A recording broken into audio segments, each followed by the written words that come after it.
otras opciones que tenemos de configuración. Para ello vamos a continuar en la pantalla que estábamos antes en general y vamos a seguir avanzando a través de las etiquetas que tenemos en la parte alta. Etiquetas y filtros lo veremos con más detenimiento después. Vamos a seguir con recibidos.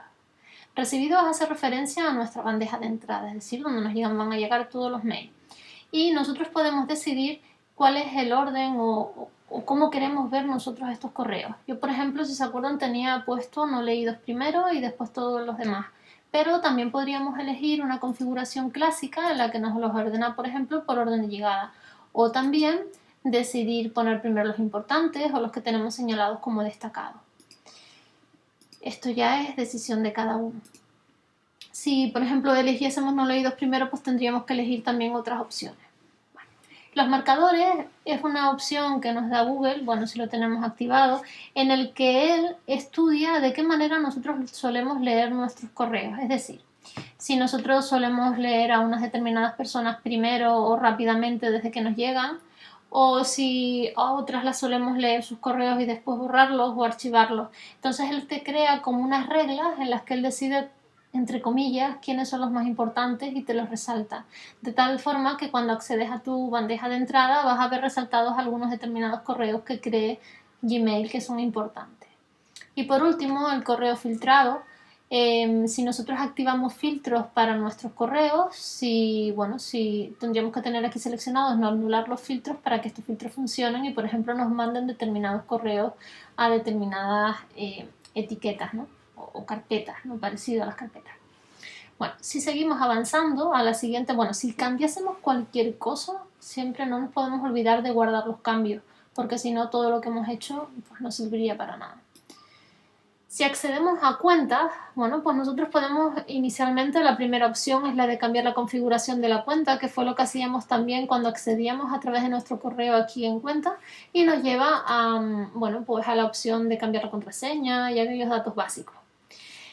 También puede ser que a nosotros nos interese enviar algún tipo de correo o contestar algún correo que nos llegue a nuestra cuenta de Gmail con otro correo que nosotros tengamos. Para eso nosotros tenemos que dar como permiso y tendríamos que añadir esa nueva dirección de correo. Pues simplemente, por ejemplo, si yo en vez de contestar como Hello Morales quisiera contestar como formación Agora Learning en algún momento, pues la añadiríamos.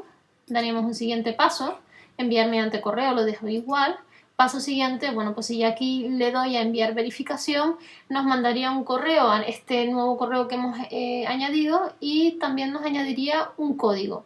Ese código tendríamos que añadirlo. Aquí nos saldría esta nueva cuenta y nos saldría aquí una casilla de verificación. Pues pegaríamos ahí el código y eres como un poco comprobar que efectivamente esta cuenta de correo que nosotros vamos a utilizar para contestar o para enviar correos en ese nombre, pues también es nuestra.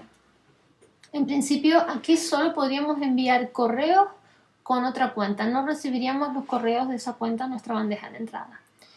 También podríamos añadir una cuenta de correo POP3. Las cuentas de correo POP3 son aquellas cuentas que nos accede a través de webmail, como pueden ser las de Gmail, Yahoo, Hotmail. Si no, son cuentas propias, por ejemplo, creadas con dominios propios, para empresas y demás. Pues nosotros podríamos configurar, añadir estas cuentas nuestras especiales que solo accedemos normalmente a través de programas como el Thunderbird o gestores de correos como el Outlook y podríamos configurarla para recibir todos nuestros correos también en esta bandeja de entrada nuestra. Y tendríamos que también hacer exactamente lo mismo, añadiríamos la cuenta, pondríamos unos datos del servidor donde la tenemos alojada y también nos enviarían una casilla o un número de verificación que tendríamos que después añadir para confirmar que efectivamente esa cuenta es nuestra. Filtros ya lo veremos más adelante. Vamos a seguir con la siguiente. Reenvío el correo POPIMAP. A nosotros nos puede interesar al revés, por ejemplo, que todo el correo que nosotros recibamos en esta cuenta de Gmail del colegio nos lo envían a una cuenta nuestra personal, es decir, que todo lo que entra en esta bandeja de entrada también nos llegue, por ejemplo, a una cuenta que nosotros tengamos en Hotmail o lo que sea. Nosotros haríamos exactamente los mismos pasos que antes. Tendríamos que introducir nuestra nueva dirección de correo. Gmail nos enviaría una un número de verificación o un código que nosotros tendríamos que poner en una casilla que nos saldría aquí al lado de la cuenta una vez la tengamos añadida. Si nosotros utilizamos una cuenta de correo POP, la tenemos añadida a nuestra cuenta de correo Gmail, pues tendríamos que también decidir qué pasa cuando nosotros leamos esos correos. Si queremos que esos correos permanezcan en los dos sitios, o sea, donde nosotros los solemos leer y ahora aquí en el correo de Gmail, si quieres que se marquen como leídos, como no leídos, etc. Este acceso IMAP a mí me parece muy interesante porque lo vamos a utilizar mucho cuando nosotros configuramos el correo en nuestros teléfonos, por ejemplo en el iPhone o en el iPad o en Samsung, donde queramos, ¿no?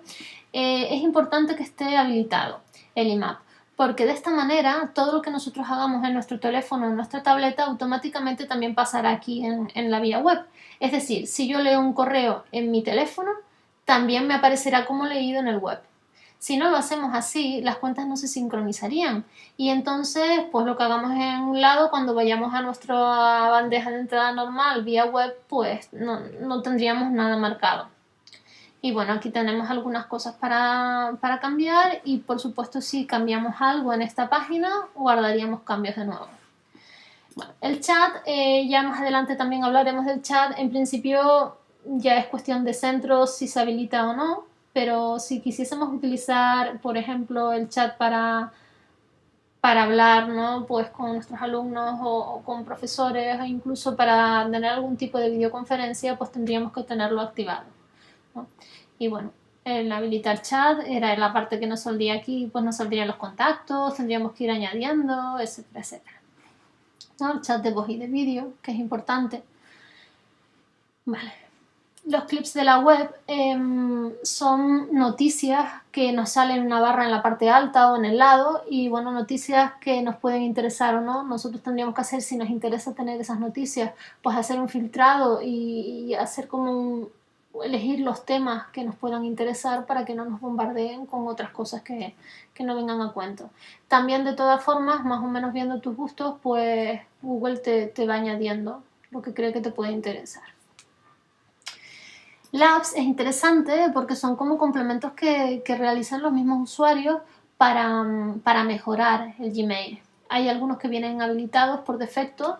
Yo, por ejemplo, tengo habilitado el emoji adicional para poder utilizar pues, emoticonos en los correos. Y bueno, hay un montón. Normalmente aquí te van poniendo los últimos o los más importantes, los más relevantes, pero también se pueden buscar, ¿no? También es cuestión de echar un ojillo porque a veces hay cosas que son muy interesantes.